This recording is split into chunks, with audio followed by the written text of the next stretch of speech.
Sí. Sí, Ok. Bien, buenas tardes. Somos la sección número 18 y hoy vamos a estar compartiendo con usted, maestra, sobre el tema trastornos hemodinámicos. Mi nombre es Laura Cabral y yo voy a empezar hablando sobre edema, hiperemia y congestión. Antes que nada, debemos saber la definición de cada uno de estos términos. Tenemos el edema no es más que la acumulación anormal del líquido en los espacios intersticiales y en las cavidades corporales. Este se debe a un desequilibrio entre las fuerzas que regulan el movimiento de líquidos entre el compartimiento intravascular y el intersticial. Estos van a depender principalmente de dos fuerzas contrapuestas que están provocadas por proteínas plasmáticas. ¿Cuáles son esas dos fuerzas? Bueno, tenemos lo que es la presión hidrostática vascular y la presión osmótica coloidal. Esto se da porque el aumento de la presión hidrostática o la reducción de la presión osmótica coloidal, o sea, ambas fuerzas, determina la entrada de una mayor cantidad de agua hacia el intersticio. Este líquido, cuando ingresa, me va a incrementar lo que es la presión hidrostática tisular y al final puede conseguirse un nuevo equilibrio. O sea, una vez que aumenta, puede volver a equilibrarse.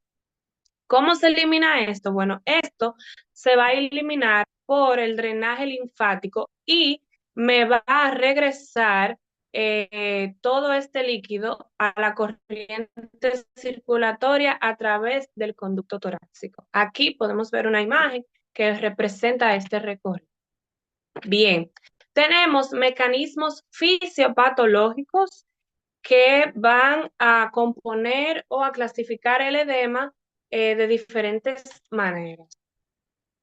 Un mecanismo fisiopatológico que tenemos es la reducción de la presión osmótica del plasma. Esta presión coloidosmótica u oncótica depende de las proteínas plasmáticas, como dijimos anteriormente. Principalmente, esta se va a ver o depende de la albúmina, de la proteína albúmina. Una disminución de la concentración de albúmina me va a conducir la salida del líquido desde los capilares hacia el intersticio. Entonces, cuando esto se da, cuando esta disminución de albúmina se da, me va a producir diferentes patologías o está dada por diferentes patologías. En este mecanismo fisiopatológico tenemos el síndrome nefrótico, que aquí se va a dar lo que es la pérdida de albúmina en la orina. Luego vamos a tener también una reducción de presión osmótica a través de las enfermedades hepáticas crónicas. Como la cirrosis hepática, que aquí vamos a evidenciar una disminución en la síntesis de la albúmina. Y también puede estar dado por lo que es la desnutrición, ya que por la desnutrición el paciente o yo puedo tener una falta de proteína en la dieta. Otro mecanismo fisiopatológico que tenemos es el aumento de la presión hidrostática. Aquí, esta impulsa el tejido fuera de los vasos sanguíneos hacia el espacio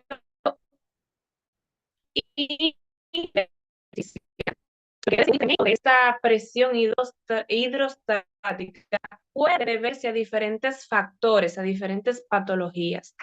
Una de ellas es la insuficiencia cardíaca congestiva.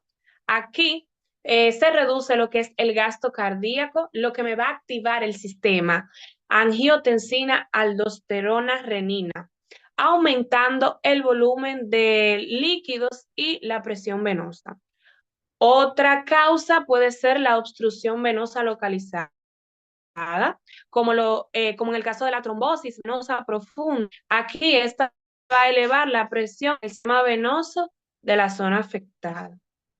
Otro mecanismo que podemos encontrar que me puede producir un edema es la obstrucción linfática. La obstrucción linfática, cuando el drenaje linfático está comprometido, este se va a acumular el líquido rico en proteínas en el intersticio, conocido como linfedema.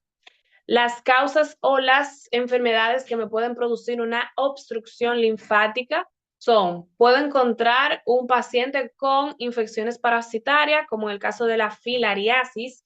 También se puede dar en casos postquirúrgicos cuando tenemos la extirpación de ganglios linfáticos, ¿no?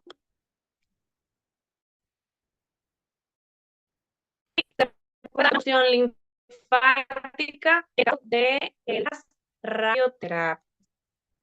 Otro mecanismo de retención de edema fisiopatológico es la retención de sodio y agua.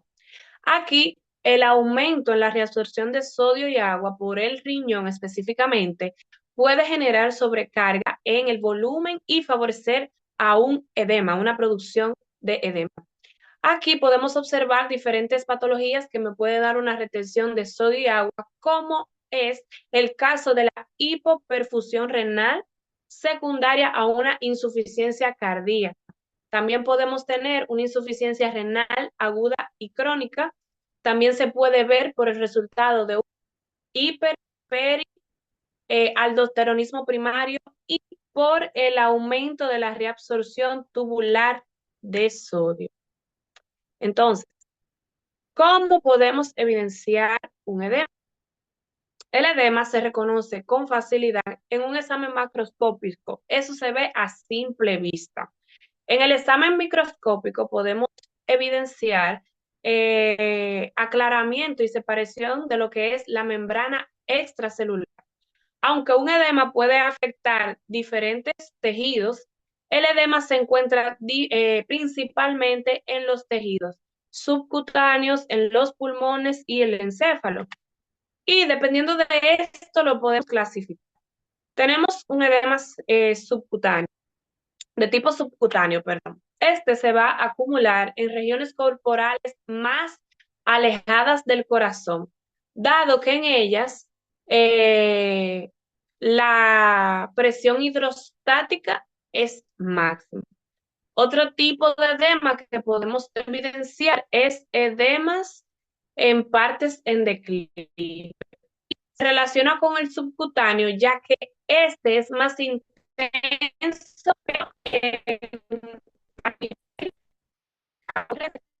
así que lo vamos a ver más intenso en las piernas y en el sacro, cuando se está principalmente en la posición de bipedestación y en decúbito. Tenemos también aquí es cuando sobre el subcutáneo edematoso se desplaza al líquido intersticial y genera una depresión adiposa en forma de dedo. Otro tipo de edema que podemos ver o clasificar es el edema secundario. Aquí se suele manifestarse primero en los tejidos conjuntivos laxos, ejemplo, en los párpados, donde podemos ver el conocido edema preorbitario. Tenemos también el edema pulmonar. Aquí podemos evidenciar que cuando existe un edema pulmonar, los pulmones van a pesar 2 o 3 veces fuera de lo normal. Al corte histológico se identifica un líquido espumoso que ocasionalmente es sanguinolento. Otro tipo de edema que podemos ver o clasificar es el edema cerebral. Este puede ser localizado, o sea, puede ser a nivel de un tumor o a nivel de un absceso en el cerebro. O también puede ser este edema generalizado, que aquí se van a ver en el cerebro cisuras muy estrechas y las circunvoluciones están edematosas y bien aplanadas en el cráneo. Bien, Habiendo dicho esto, vamos a pasar con el otro tema que es hiperemia. ¿Qué es una hiperemia? La hiperemia está definida como un proceso activo que se debe a una dilatación arteriolar, perdón, con aumento del flujo de entrada de sangre. ¿Qué provoca una hiperemia? Bueno, los tejidos donde se ven las hiperemias están más enrojecidos de lo habitual porque se produce una acumulación de sangre oxigenada. Entonces, con relación a la congestión, que es de otra patología que vamos a hablar, esta está definida por ser un proceso pasivo secundario a la alteración del flujo de la salida venosa de un tejido. ¿Qué causa esto? Bueno, esto se puede producir a nivel sistémico por una insuficiencia cardíaca o a nivel local por una obstrucción venosa aislada. En ocasiones, estos tejidos presentan cianosis. Cianosis debido a la acumulación de hemoglobina desoxigenada en la zona afectada. Con relación a la morfología, nosotros vamos a ver tipos, vamos a ver cómo está macroscópica y microscópicamente. Las superficies de corte de los tejidos hiperémicos o congestivos, porque ambas patologías suelen describirse juntas, aparecen húmedas y es típico que resumen sangre. En relación al tipo de congestión pulmonar aguda, esta se va a ver caracterizada por una marcada congestión por sangre en los capilares alveolares de los pulmones, valga la redundancia, con grados variables de edema de los tabiques alveolares y hemorragia intraalveolar. Con relación a la congestión pulmonar cardíaca, aquí, pues los tabiques aparecen engrosados y fibrosos. Y los espacios alveolares con numerosos macrófagos cargados de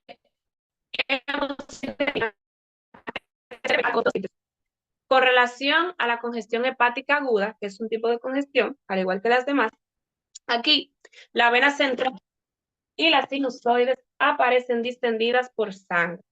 Aquí los hepatocitos que se encuentran, que son los periportales, que están mejor oxigenados, perdón, por su cercanía a las arteriolas hepáticas, van a producirme hipoxia menos grave y pueden presentar exclusivamente un cambio grave. Bien, otro tipo de congestión masiva es las centrales de los sellos hepáticos van a aparecer, no se evidencia en la imagen, pero va a aparecer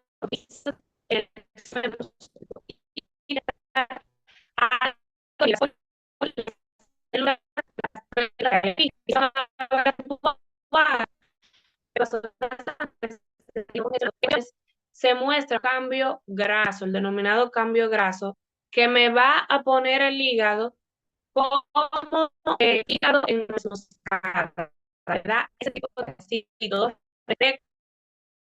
todo eso.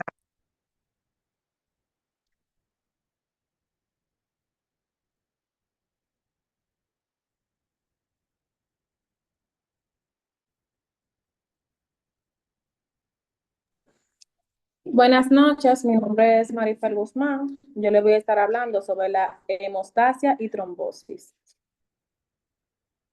Bien, la hemostasia y trombosis no es más que el cese de la hemorragia por un vaso cortado o roto, mientras que la trombosis ocurre cuando el endotelio que reviste a los vasos sanguíneos se dañan o eliminan, por ejemplo, en el momento de la ruptura de una placa aterosclerótica.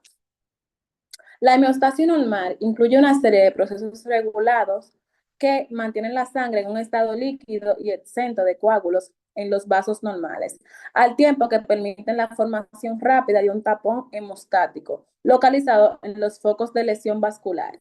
El equivalente patológico de la hemeostasia es la trombosis, que es la formación de un coágulo de sangre, es decir, trombo, dentro de un vaso intacto. En la hemostasia y en la trombosis participan tres elementos que son la pared vascular, las plaquetas y las cascadas de la coagulación. Este apartado se inicia con la hemostasia normal y su regulación. Bien, la siguiente diapositiva, por favor. Los principales pasos del proceso de la homeostasia y su regulación son: la lesión vascular produce una vasoconstricción arteriolar temporal mediante mecanismos neurógenos reflejos que aumentan por la secreción local del endotelina, un potente vasoconstrictor elaborado en el endotelio. Sin embargo, este efecto es temporal y pronto se volvería a producir un sangrado si no se activaran las plaquetas y los factores de la coagulación.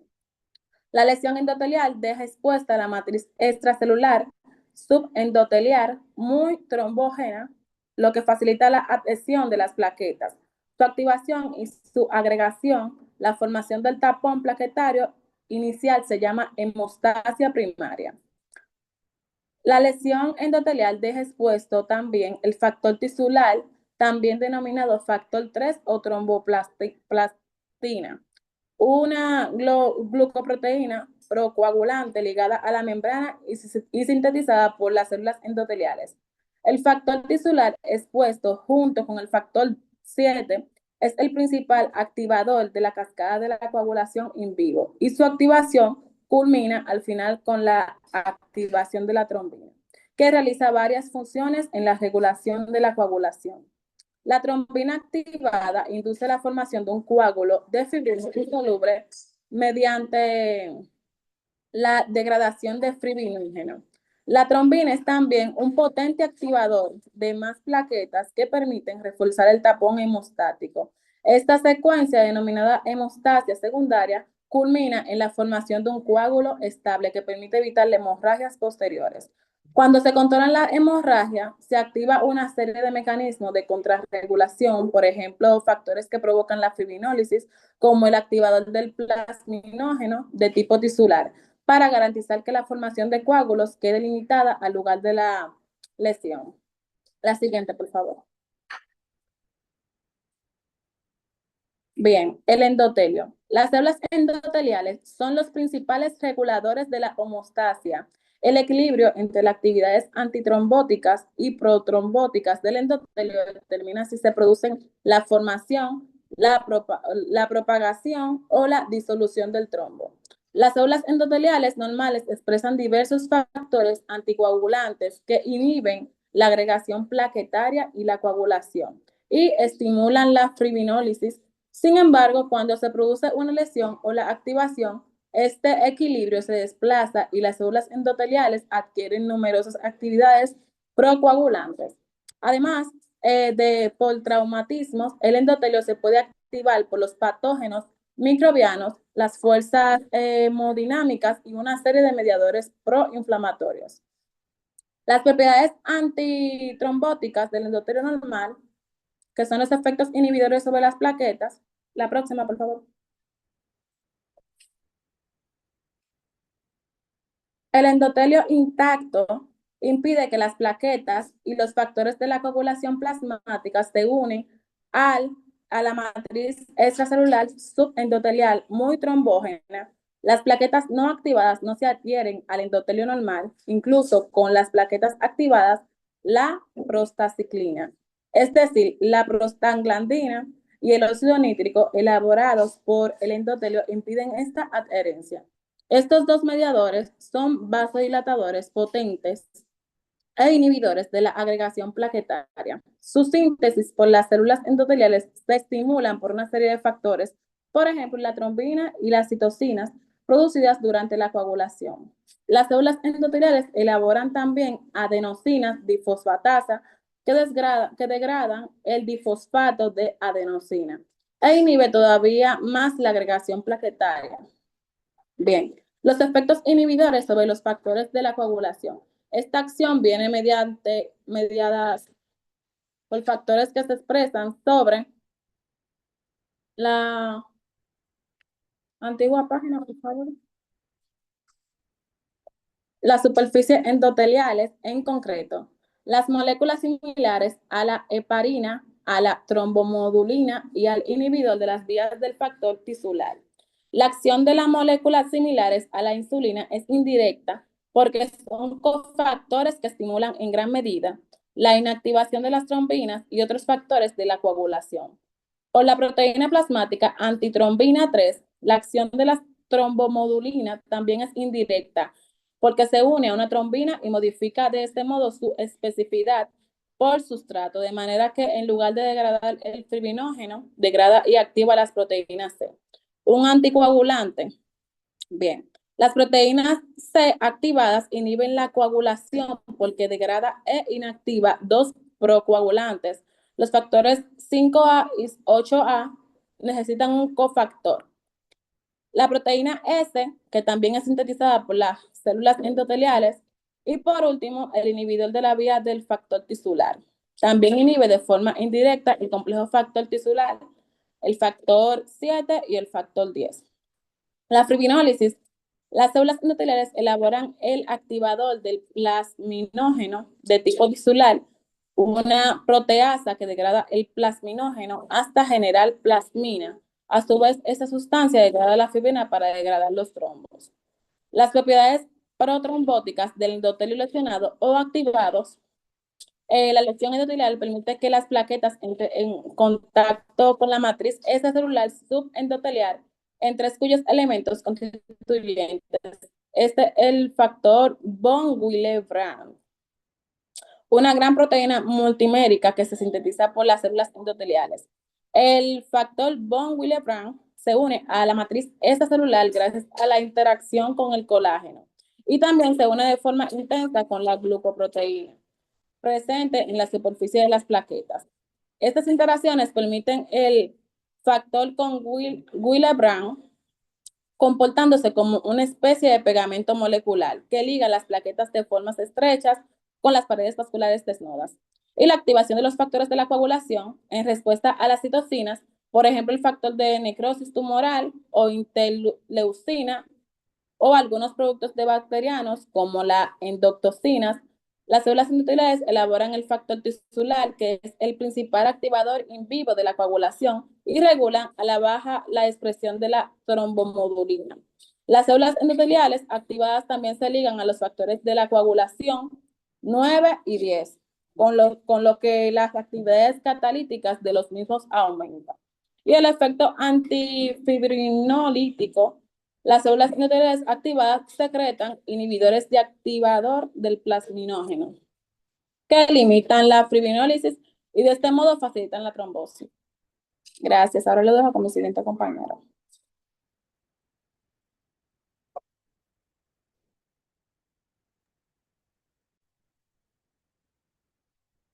Se escucha. Me veo, se escucha. Sí, compañera. Bien. Entonces a mí me toca, les voy a hablar un poco sobre las plaquetas. Las plaquetas son fragmentos celulares anucleados que se liberan a la corriente circulatoria a partir de los megacariocitos celulares. ¿Eso qué van a hacer? Bueno, eso fácilmente lo que hacen es jugar un papel clave en la homeostasis normal. Y estos también lo que van a hacer es a formar un tapón homeostático, lo cual van a permitir o van a sellar los defectos vasculares. También al mismo tiempo ellos lo que van a hacer es aportar una superficie que va, que recluta, perdón, y también concentra los factores de la coagulación activados. También tenemos que la función plaquetaria depende de varios receptores de tipo glucoproteína, de la familia de las integrinas y también de los citoesqueletos contráctiles de dos tipos que son gránulos citoplasmáticos. ¿Cuáles tenemos? Nosotros tenemos dos, propiamente dicho, lo que son los gránulos alfa y también tenemos los cuerpos densos, que serían los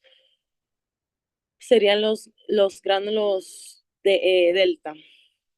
Los gránulos alfa, esto lo que van a hacer es a expresar, esto lo que van a hacer es a expresar la molécula de adhesión de P-selectina en la membrana y esto van a contener lo que son fibrinógeno, fibronectina, factores 5, factores 8 y factor 4 plaquetario. también va a tener lo que es el factor de crecimiento y también va a derivar de las plaquetas y el factor de transformación de crecimiento beta. En el cuerpo denso o gránulo delta, aquí vamos a tener lo que son nucleótidos de adenina y también vamos a tener calcio y también vamos a tener calcio ionizado y también vamos a tener lo que son la histamina, la serotonina y la adrenalina. También, bueno, tras una lesión vascular, las plaquetas se encuentran en el elemento de la matriz extracelular, la cual sería, la más importante entre ellas sería el colágeno. Las glucoproteínas adhesivas como el FB, el FBW. Esta unión lo que va a hacer es activar una serie de acontecimientos en la cual se culmina en tres pasos. Pasa la página.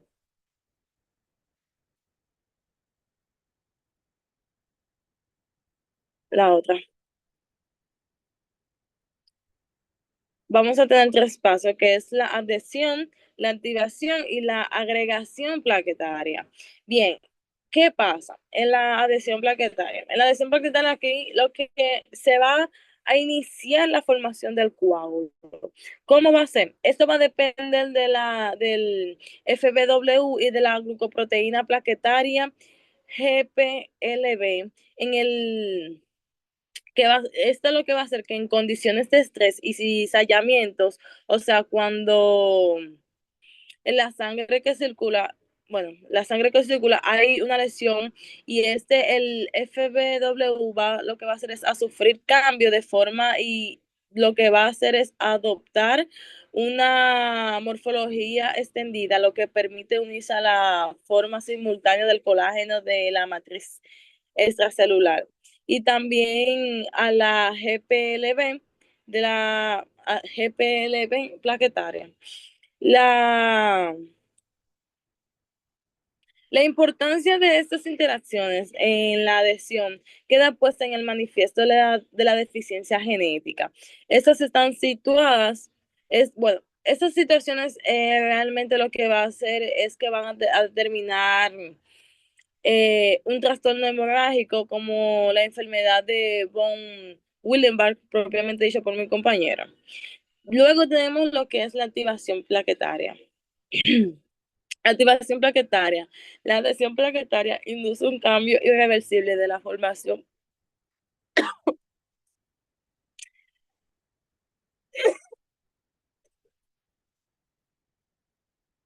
La adhesión plaquetaria lo que va a hacer es que induce un cambio irreversible de la forma y de la secreción. Aquí vamos a encontrar dos tipos de gránulos, un proceso denominado lo que es activación plaquetaria, el cual el calcio y el ADP liberados de los gránulos delta son especialmente importantes para el acosentamiento posterior, dado que el calcio es necesario para diversos factores de la coagulación y el ADP es un potente activador de las plaquetas en reposo. Las plaquetas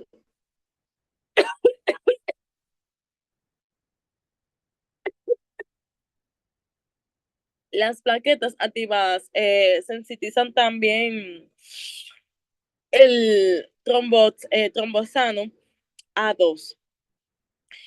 Además de todo eso, durante la activación, las plaquetas también experimentan lo que es un marcado cambio en la forma y pasan a ser discos lisos y también a esferas con numerosas prolongaciones de la membrana larga a modo de espículas. También vamos a tener lo que es la agregación plaquetaria. La agregación plaquetaria tiene lugar después de la adhesión y la activación de las plaquetas y es estimulada por algunos de los mismos factores responsables que van a inducir la activación plaquetaria, como el TXA2, y en la agregación. Y en la agregación es promovida por las interacciones que conforman un puente entre fibrinógeno y también los receptores de GPLLB.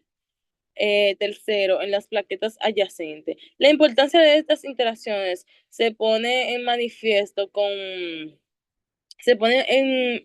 en una infrecuente deficiencia hereditaria de GPIIB de tercera generación, que se asocia a la hemorragia e incapacidad de las plaquetas de agregarse.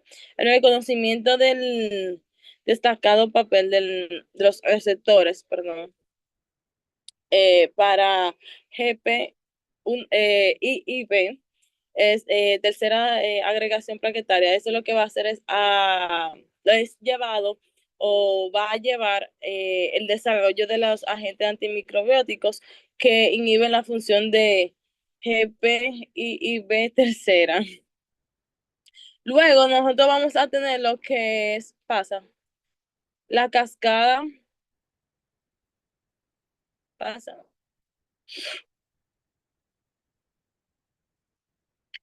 Ay, la interacción, sí, ¿verdad? Vamos a tener no, déjala ahí. La interacción entre las plaquetas y el endotelio. La interacción entre las plaquetas y el endotelio, esto va a influir ¿de qué manera? Va a influir sobre la formación del coágulo. Vamos a suponer, un ejemplo, que la prostaglandina, lo que es el PG1-2, este es un vasodilatador que va a inhibir la agregación plaquetaria, mientras que el TXA2, lo que va a hacer es que es un potente vasoconstrictor. Lo que quiero decir es que el equilibrio entre los efectos contrapuestos de estas dos sustancias va a variar. En sí, estos vasos normales predominan el efecto de la PG1, 2, y esto lo que va a hacer es que impide la agregación plaquetaria, mientras que la lesión endotelial va a reducir la producción de PGI2. Entonces, lo que va a hacer es que esto al mismo tiempo se van a estimular la agregación plaquetaria y va a va a dar lo que es la producción de TXA2. La utilidad clínica del ácido,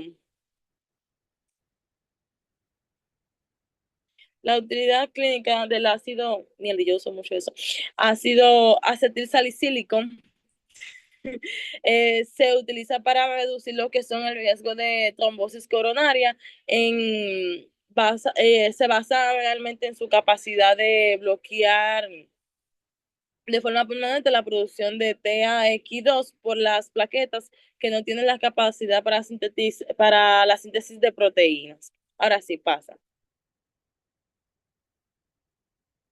Bueno, ahora tenemos lo que es la cascada de la coagulación. La cascada de la coagulación, esta es una serie sucesiva de reacciones enzimáticas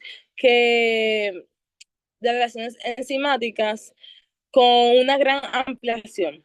¿Qué quiere decir? Que en cada paso de este proceso, como pueden ver en la imagen, una proenzima se rompe mediante la proteólisis, para que este dé lugar a una enzima activa que a su vez se encarga de la proteólisis de la siguiente proenzima de la serie, hasta culminar lo que es la activación de la trombina y en la formación de la fibrina. La trombina, ¿cuál es el papel que juega esta? Realmente juega un papel clave. ¿Cómo que? La trombina juega un papel clave dado que actúa en numerosos puntos de la cascada. ¿Qué va a hacer? La trombina es responsable de la proteólisis del fibrinógeno, a mononúmeros de la fibrina, y también ayuda en la ayuda o polimerizan en un gel insoluble. Y también lo que hace es que quedan atrapadas en plaquetas y otras células circundantes que forman el tapón homeostático secundario definitivo. También tenemos acerca de la cascada lo que es la coagulación de la sangre, en el cual se divide tradicionalmente en la vía extrínseca y la vía intrínseca, que estos se convergen en la activación del factor 10 o factor X. La vía extrínseca recibió este nombre porque necesita un factor estimulador exógeno. ¿Qué pasa? Que originalmente este estaba aportado mediante extractos de tejidos. En la vía intrínseca solo es necesaria la exposición del factor 12.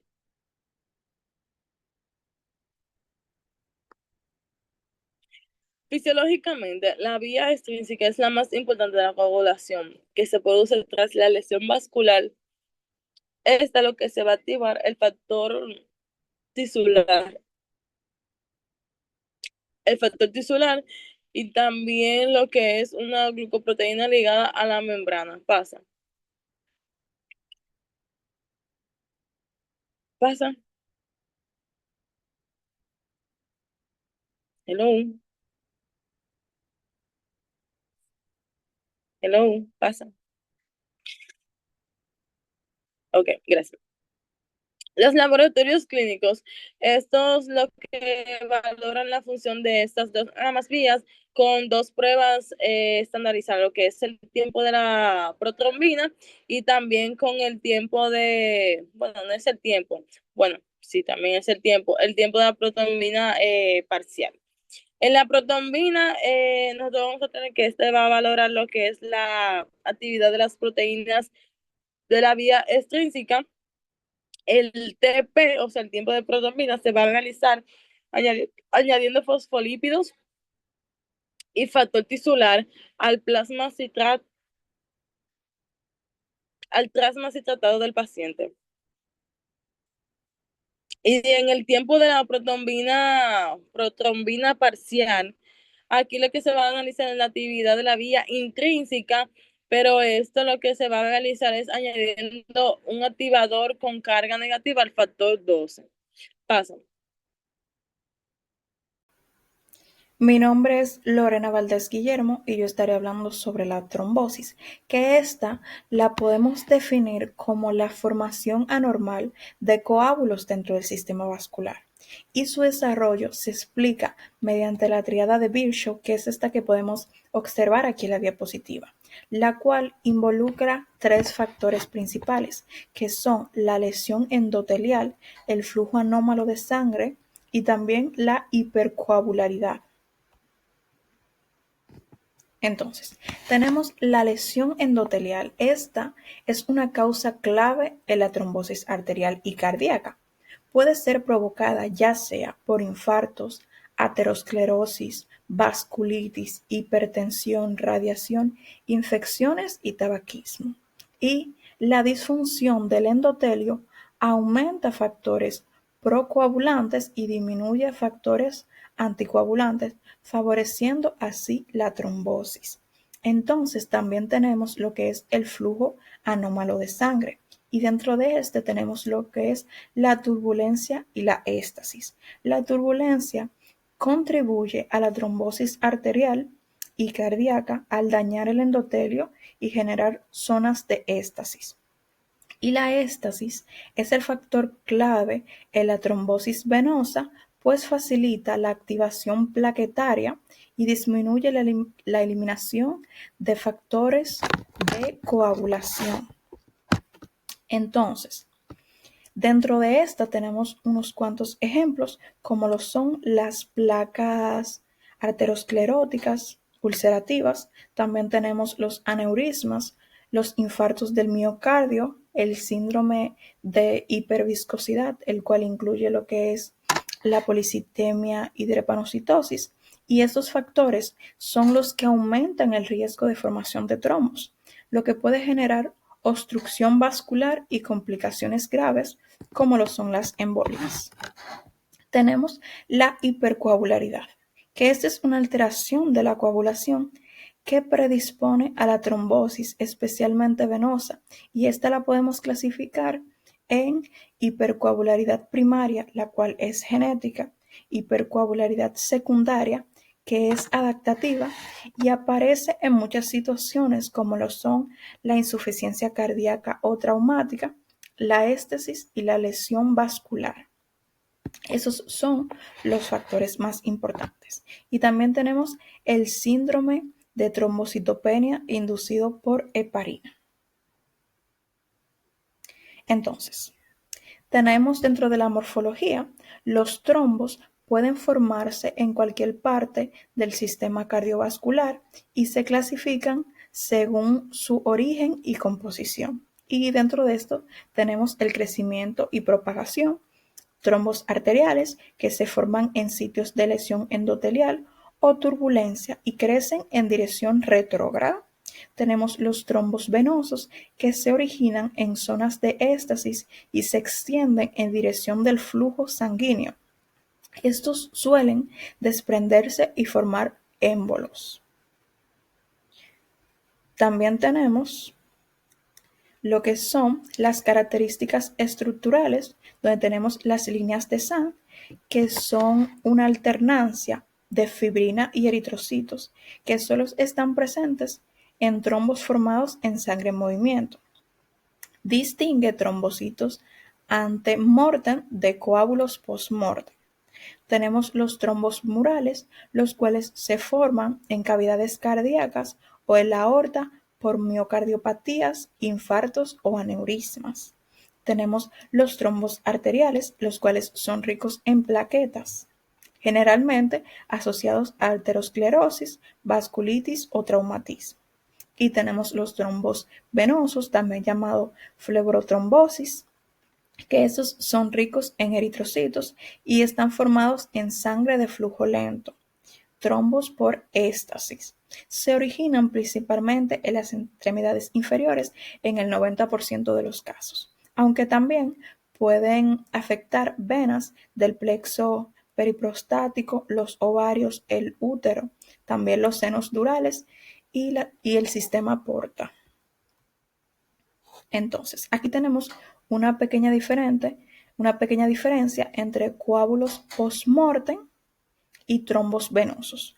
Los coágulos post-mortem son gelatinosos con una pared roja, un rojo oscuro y otra amarillenta que se le llama grasa de pollo, y esta no tiene adherencia en la pared vascular. En cambio, los trombos venosos son firmes y están adheridos a la pared con hebras grisáceas de fibrina. Tenemos también las vegetaciones, que estos son trombos en válvulas cardíacas y pueden ser estériles o por endocarditis infecciosa, causado como por bacterias o hongos.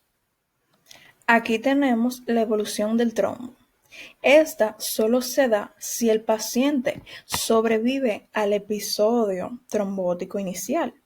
El trombo puede evolucionar en 4 direcciones principales, que son la propagación, que éste crece por la acumulación de plaquetas y fibrina, aumentando el riesgo de oclusión vascular y embolización. Tenemos lo que es la embolización, que esta es parte o la totalidad del trombo se desprende y viaja por la circulación, pudiendo obstruir otros vasos. Tenemos la disolución, donde los trombos recientes pueden ser degradados por el sistema fibrinolítico. Y los trombos más antiguos son resistentes a la lisis, lo que reduce la efectividad de los fibrinolíticos, como lo son el TPA, salvo si se administra poco después de la formación del trombo. Y por último tenemos la organización y recanalización. Estas son células endoteliales, musculares lisas y fibroblastos invaden el trombo, formando canales capilares que restablecen parcialmente el flujo sanguíneo.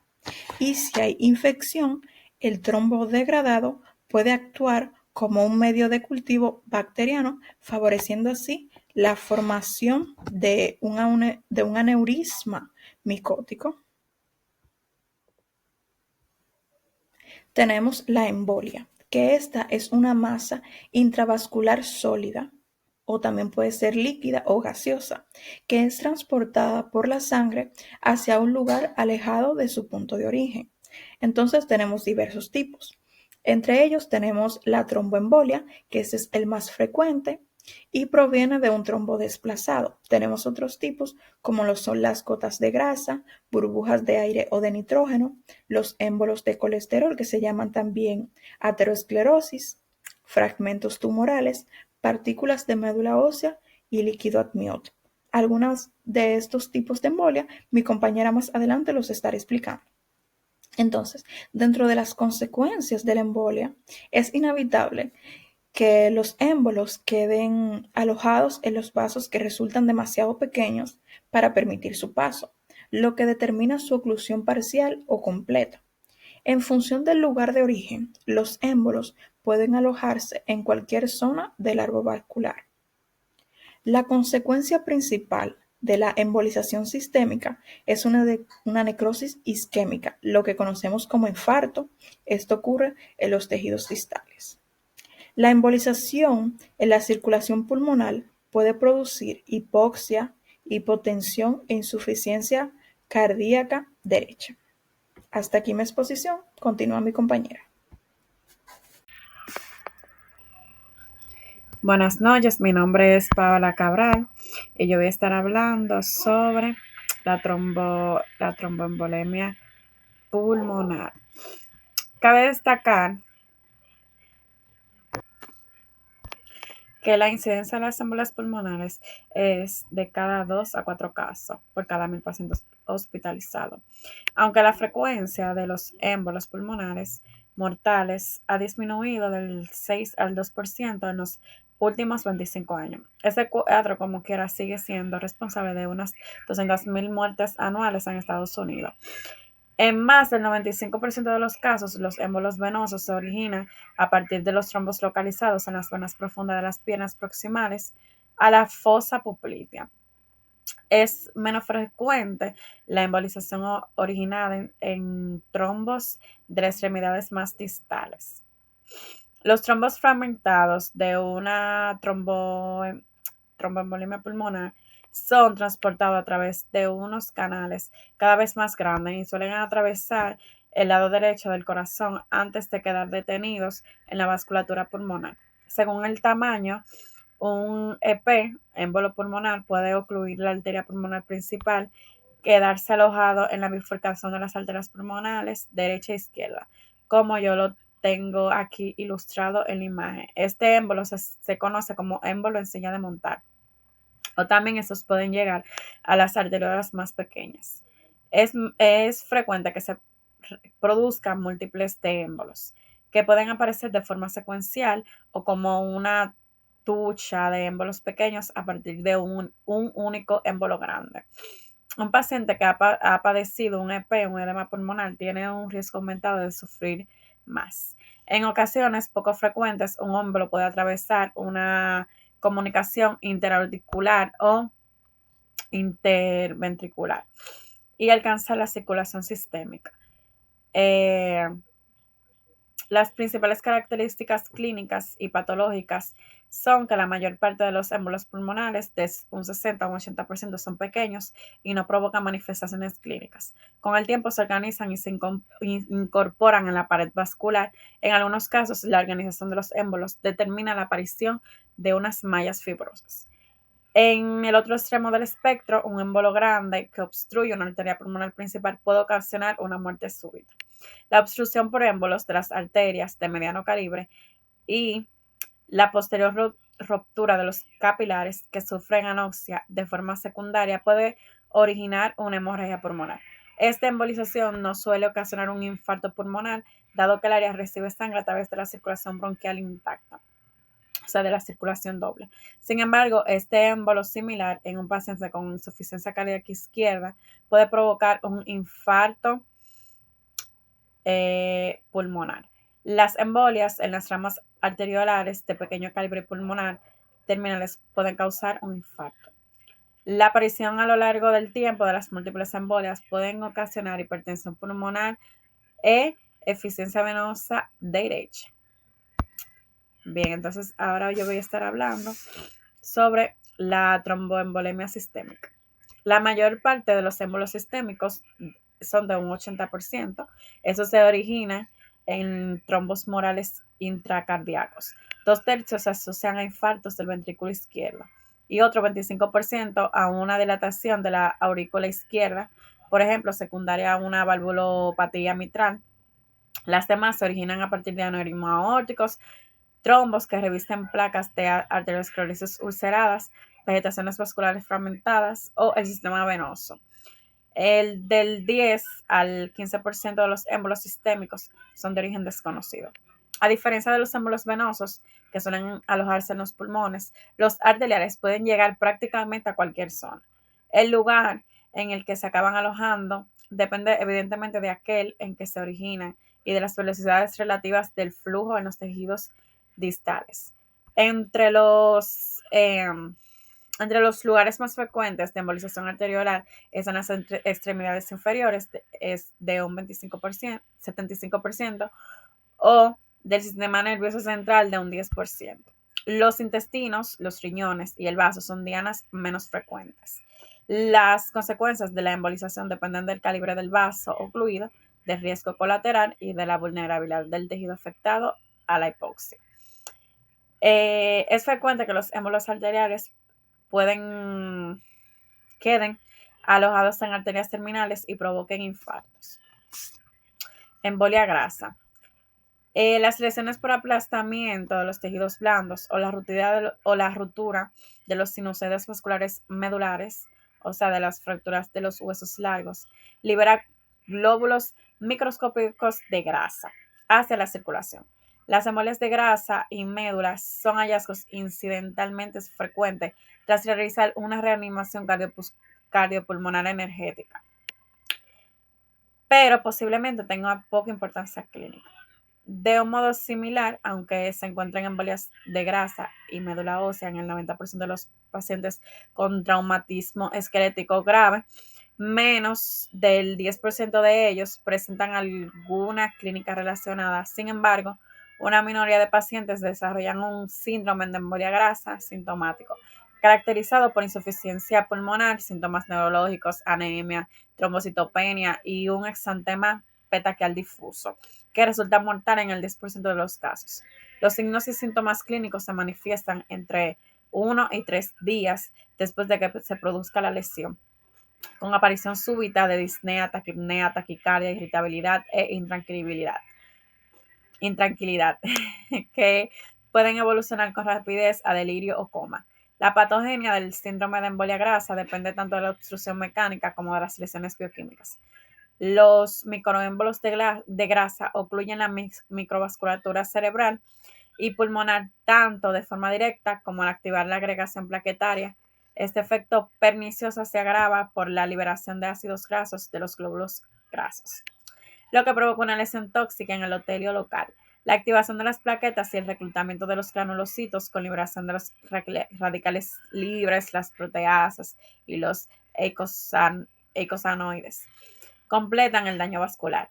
Como los lípidos se disuelven por la acción de los agentes empleados en el procesamiento de los tejidos, para mostrar la presencia del microtúbulo de grasa es preciso emplear técnicas especializadas como cortes congelados y tinciones para grasa, salvo que se acompañen de elementos medulares. Yo les estaré hablando de lo que es la embolia del líquido amniótico, que esta es una complicación infrecuente y grave del parto y del posparto con una mortalidad del 80% de las mujeres las cuales suelen sufrirla. Esta ocurre en 1 de cada 40.000 partos y es la principal causa de muerte materna en los países desarrollados. En Estados Unidos representa lo que es el 10% de muertes maternas y el 85% de los supervivientes sufren daño neurológico permanente. En lo que son sus causas, esta es producida por la entrada del líquido amniótico a la circulación materna por desgarros de las membranas placentarias o roturas de las venas uterinas. Dentro del contenido líquido amniótico tenemos lo que son las células fetales, la grasa y la mucina, que estas provocan inflamación grave. En sus manifestaciones clínicas indicamos que los pacientes presentan un inicio súbito con disnea intensa, cianosis y shock hipotensivo, una evolución a convulsiones y coma, y si la paciente sobrevive a la embolia, esta puede desarrollar lo que es un edema pulmonar y la coagulación intravascular diseminada en el 50% de los casos. En la siguiente imagen podemos observar la presencia de las células escamosas descamadas de la piel fetal, el vello tipo lanugo, la grasa del unto sebáceo y la mucina originada en el epitelio de la vía respiratoria o del tubo digestivo del feto dentro de la microcirculación pulmonar de la madre. Esta también, como mencioné anteriormente, puede producir edema pulmonar y daño alveolar difuso con trombos de fibrina por la coagulación intravascular diseminada. Podemos indicar que la embolia por líquido amniótico es una emergencia obstétrica de alta mortalidad cuyo diagnóstico y manejo precoz son clave para el mejoramiento del pronóstico. Ahora vamos a pasar con lo que es la embolia gaseosa, que esta es una obstrucción del flujo sanguíneo por burbujas de gas provocando lesiones isquémicas en órganos afectados. En sus causas podemos indicar que esta está causada por cirugías cardíacas y neuroquirúrgicas e intervenciones obstetricias o traumatismos torácicos que permiten la entrada del aire a la circulación, como lo es el buceo, la construcción subacuática, ascensos rápidos en aeronaves, que estas la podemos encontrar en los que son las enfermedades por descomprensión. Dentro de los tipos de lo que es la embolia gaseosa, tenemos una embolia gaseosa venosa, una arterial y la enfermedad por descompresión. La embolia gaseosa venosa consta de pequeños émbolos que suelen ser inocuos, pero con grandes volúmenes que pueden causar hipoxia, paro cardíaco y hasta la muerte. La embolia gaseosa arterial puede bloquear el flujo en el cerebro o el corazón con consecuencias graves, como la isquemia. En la enfermedad por descompresión, esto ocurre por cambios rápidos de presión alta atmosférica. El nitrógeno disuelto en la sangre se forma como burbujas y la descompresión es brusca. Dentro de sus síntomas tenemos uno que es el más común, también llamado trancazo, que es un dolor intenso en los músculos y en las articulaciones por las burbujas en los tejidos, llamado así entre el año 1880 y 1890 porque la persona afectada arquea la espalda de un modo similar a una pose femenina que era frecuente en la época, que se conocía como curva griega, también llamada Grecian Bend. Podemos también encontrar lo que es la asfixia, que es de edema y hemorragia pulmonar, atelectasia o enfisema focal en los pulmones. La enfermedad de Kyson, esta la podemos encontrar en su forma crónica, que serían las embolias repetidas que causan necrosis ósea, afectando la cabeza del fémur, la tibia y el húmero. Podemos encontrar diferentes tratamientos como lo que es la cámara hiperbárica para disolver el gas y la descompresión lenta para evitar la formación de nuevas burbujas. La embolia gaseosa puede ser letal si no se trata a tiempo y su prevención y manejo en buceo, cirugía y traumatismos son claves para el mejoramiento de nuestro paciente. Hasta aquí mi exposición.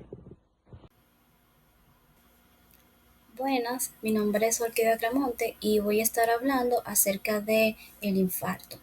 Un infarto es un área de necrosis isquémica secundaria a la oclusión del riesgo sanguíneo del tejido afectado. En otras palabras, es la muerte de las células de un órgano o parte de él por la falta de riego sanguíneo debido a una obstrucción o una estrechez de la arteria correspondiente. Se tiene una idea errónea de que un infarto es la necrosis total de un órgano afectado por el entaponamiento arterial, pero es más bien un área afectada por dicho taponamiento. En cuanto a su morfología, vamos a ver que los infartos se clasifican en función de su color y en presencia o ausencia de infecciones microbianas, en donde tenemos que en función de su color se va a dividir en un infarto rojo hemorrágico o un infarto blanco o anímico. En cuanto a la presencia o ausencia de infecciones microbianas, este será séptico o a través de un absceso.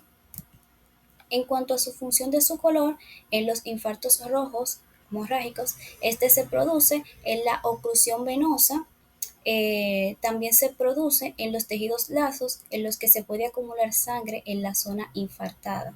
En los tejidos con circulación doble, como los pulmones y el intestino delgado, en los que es típica una perfusión parcial inadecuada por el riesgo arterial colateral. También se produce en los tejidos con congestiones previas y también cuando se recupera el flujo tras un infarto. Un ejemplo de un infarto hemorrágico es este, en donde se ve el área afectada del cerebro, en donde se puede apreciar ese color rojizo en dicha área. Esto es un infarto hemorrágico. En cuanto a un infarto blanco o anémico, se produce en las oclusiones arteriales de órganos sólidos con una circulación arterial terminal. Por ejemplo, ¿cuáles son estos órganos? El corazón, el vaso y el riñón. Y en las que la densidad tisular limita el paso de la sangre de los lechos vasculares subyacentes permeables. Los infartos causados por una oclusión arterial en órganos sin una circulación doble se van haciendo cada vez más pálidos y se definen mejor ya con el paso del tiempo. Por el contrario, en los órganos como el pulmón, que es un órgano esponjoso, lo habitual son pues un infarto hemorrágico. Esto también se diferencia de que en los infartos blancos o anémicos se dan en órganos en donde su riego arterial, su circulación, pues es directa, como es el corazón, como ya mencioné anteriormente, o el vaso, que tiene un riesgo arterial, pues estrecho relacionado.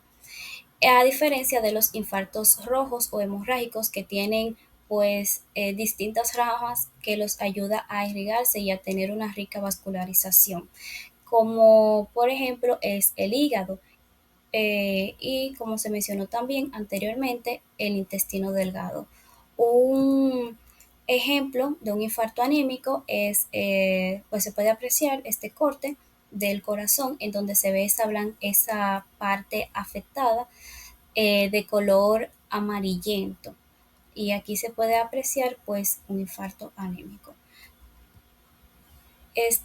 También en su morfología vamos a ver que los infartos suelen adoptar una forma de cuña y el vaso ocluido se encuentra en la punta y la periferia del órgano se corresponde con la base.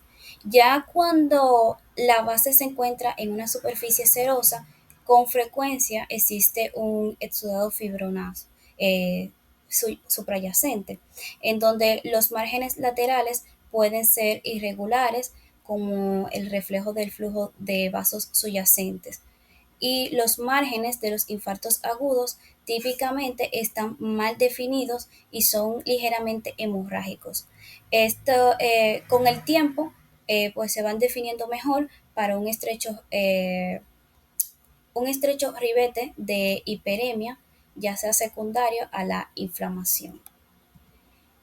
En cuanto a la presencia o ausencia de infecciones microbianas, como mencioné al inicio, se divide en un infartos sépticos o infartos de acceso. Los infartos sépticos se observan cuando se produce la embolización de las vegetaciones de las válvulas cardíacas infectadas o cuando se produce la disminución del tejido necrótico por dichos microbios. En estos casos, el infarto se convierte ya en un infarto de acceso con un correspondiente resultado o una respuesta inflamatoria a una mayor intensidad. En cuanto a los factores que influyen sobre el desarrollo de infarto, vamos a tener una anatomía de la irrigación, la velocidad de la oclusión, la vulnerabilidad del tejido a la isquemia y también una hipoxemia. En donde en la anatomía de la irrigación, como ya he señalado anteriormente, pues una buena Una buena irrigación o una mala es un factor que influye a un desarrollo de un infarto, como es el infarto hemorrágico, en donde, por ejemplo, es más difícil que se desarrolle un infarto a nivel del hígado debido a que es un órgano el cual sí se encuentra con diferentes ramas arteriales que lo ayuda aún aunque haya un entaponamiento o estrechez arterial en cualquiera de las arterias que éste tiene. A diferencia de un órgano como es los riñones, en donde su riesgo arterial es limitado.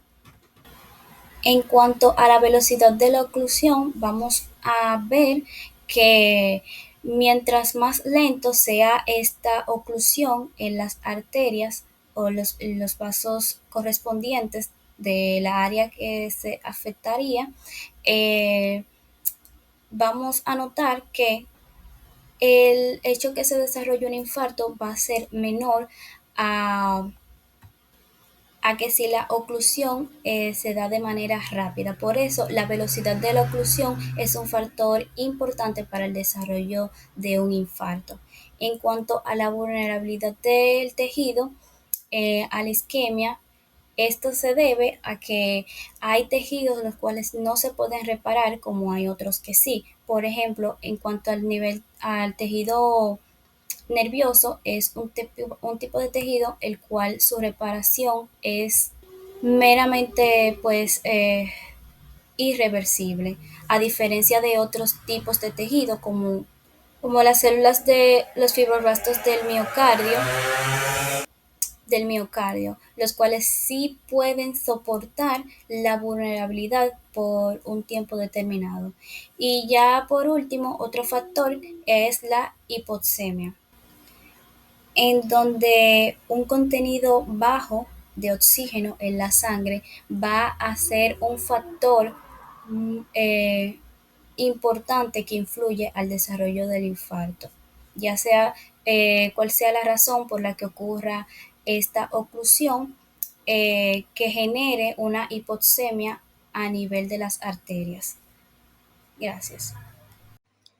Muy bien, yo soy Actiela Mateo y les voy a estar hablando sobre shock, que entendemos que esta es la vía final común de varios acontecimientos potencialmente mortales como desangrarse, sufrir quemaduras, traumatismos extensos, padecer de un infarto de miocardio, embolia pulmonar y septicemia.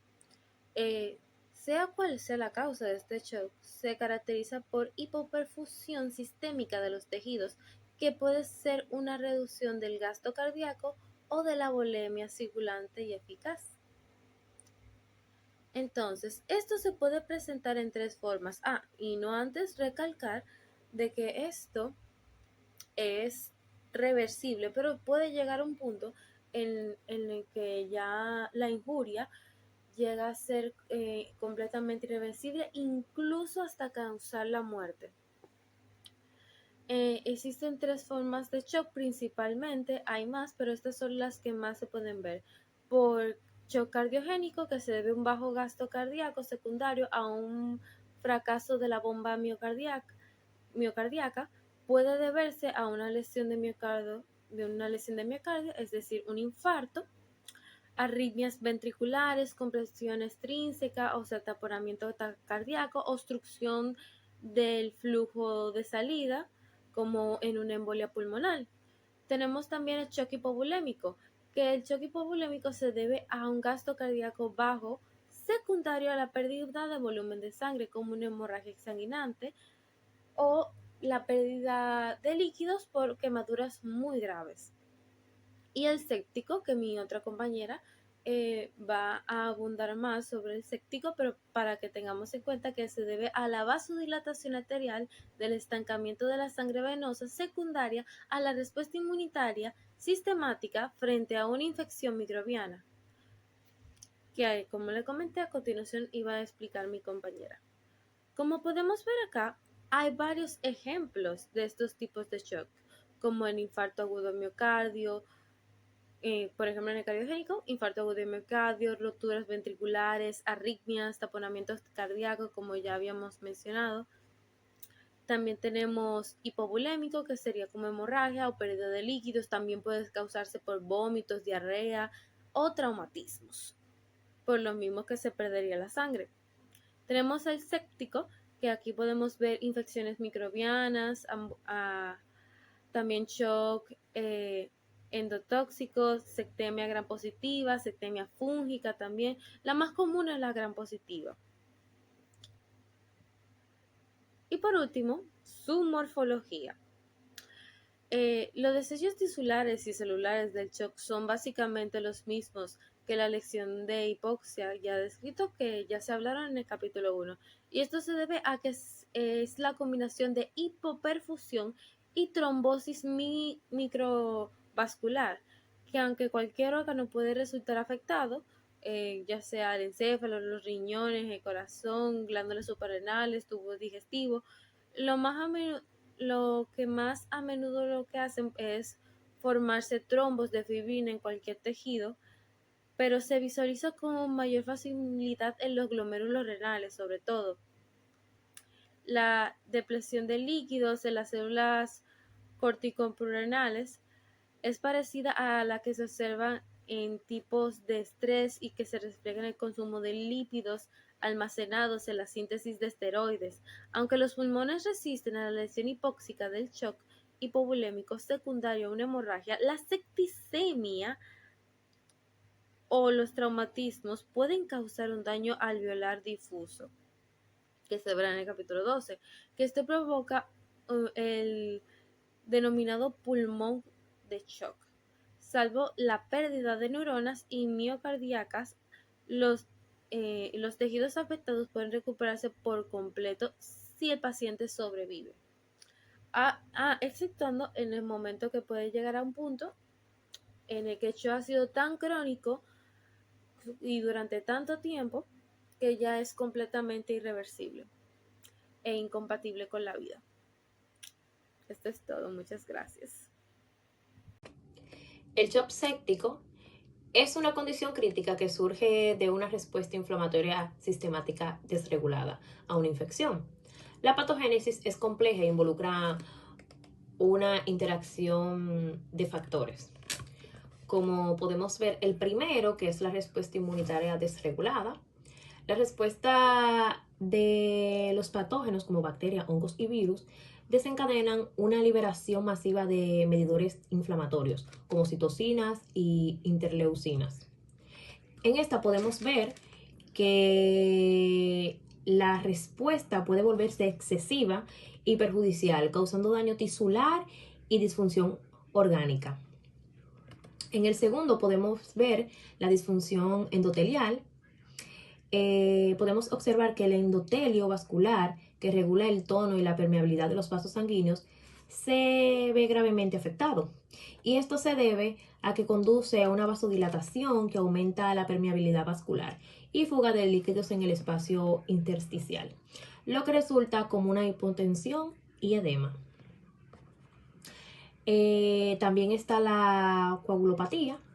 En la coagulopatía se ve activada la cascada de coagulación, que puede llevar a la formación de microtrombos y obstruyen la microcirculación. Y esto puede causar hipoxia tisular, que simultáneamente puede haber un consumo de factores de coagulación, lo que aumenta el riesgo de hemorragia. También tenemos la disfunción orgánica múltiple, que en esta la disfunción tisular y la inflamación sistemática pueden dañar múltiples órganos, incluyendo los pulmones, causando síndromes de dificultad respiratoria aguda. También puede dañar los riñones, como insuficiencia renal aguda, el hígado y el sistema cardiovascular. Aquí podemos observar que el shock séptico avanza en diferentes fases. Está una fase inicial, que es el shock séptico temprano o caliente, que es caracterizado por la vasodilatación y aumento del gasto cardíaco y causa fiebre. Podemos observar que la piel está caliente y enrojecida y puede haber taquicardia y taquipnea. Está la fase tardía, que es el shock séptico frío. A medida que progresa la disfunción cardiovascular, el gasto cardíaco disminuye y la resistencia vascular. Podemos observar que la piel se vuelve fría y pálida, la hipoxia se vuelve más pronunciada y la disfunción de los órganos se hace más evidente. También está la fase terminal o shock séptico refractorio, que este está caracterizado por la hipotensión persistente a pesar de la reanimación con líquidos y vasopresores. Podemos ver en este que la disfunción orgánica múltiple es grave y a menudo irreversible, causando que esta fase culmine en la muerte del paciente.